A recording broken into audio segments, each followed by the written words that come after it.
ಗೊತ್ತಾ? Social ಮೀಡಿಯಾನಲ್ಲಿ intermittent fasting ಮತ್ತು heart disease ಬಗ್ಗೆ ನ್ಯೂಸು ವೈರಲ್ ಆಗ್ತಾ ಇದೆ. ಅದು ಸರಿನಾ ತಪ್ಪಾ? ಈಗ ಆ ಸ್ಟಡಿ ಬಗ್ಗೆ ನೋಡಿದ್ರೆ ಫಸ್ಟ್ ಯಾರು ಸ್ಟಡಿ ಮಾಡಿದ್ದಾರೆ ಅಂತ ತಿಳ್ಕೊಳ್ಳೋಣ. ಈ study is conducted by scientist of United States of America ಮತ್ತೆ ಚೈನಾ. ಈಗಾಗಲೇ 5 ವರ್ಷ ಹಿಂದೆ USA ಮತ್ತೆ ಚೈನಾ ಇಬ್ರು ಸೇರ್ಕೊಂಡು COVID-19 ಅನ್ನೋ ಗಿಫ್ಟ್ ಅನ್ನ ಕೊಟ್ಟರು. ಸೊ ಇವರನ್ನ ಮತ್ತೆ ನಾವು ನಂಬೇಕಾ ಬೇಡವಾ ಅಂತ ನೀವೇ ಡಿಸೈಡ್ ಮಾಡ್ಕೊಳ್ಳಿ. ಮತ್ತೆ ಅವ್ರು ಮಾಡಿರೋ ಸ್ಟಡಿ ಬಂದ್ಬಿಟ್ಟು ಅಬ್ಸರ್ವೇಷನಲ್ ಸ್ಟಡಿ.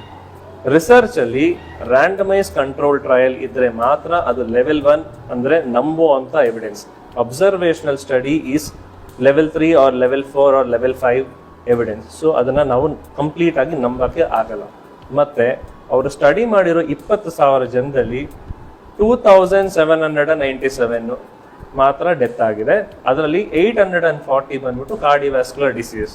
ಅವ್ರು ಹೇಳ್ದೇ ಇರೋದು ಏನು ಅಂದ್ರೆ ಅವ್ರಿಗೆ ಎಷ್ಟು ಜನಕ್ಕೆ ಡಯಾಬಿಟಿಸ್ ಇತ್ತು, ಎಷ್ಟು ಜನ ಓವರ್ ವೇಟ್ ಇದ್ರು, ಎಷ್ಟು ಜನ ಸ್ಮೋಕಿಂಗ್ ಮಾಡ್ತಿದ್ರು ಅಂತ ಹೇಳಿಲ್ಲ.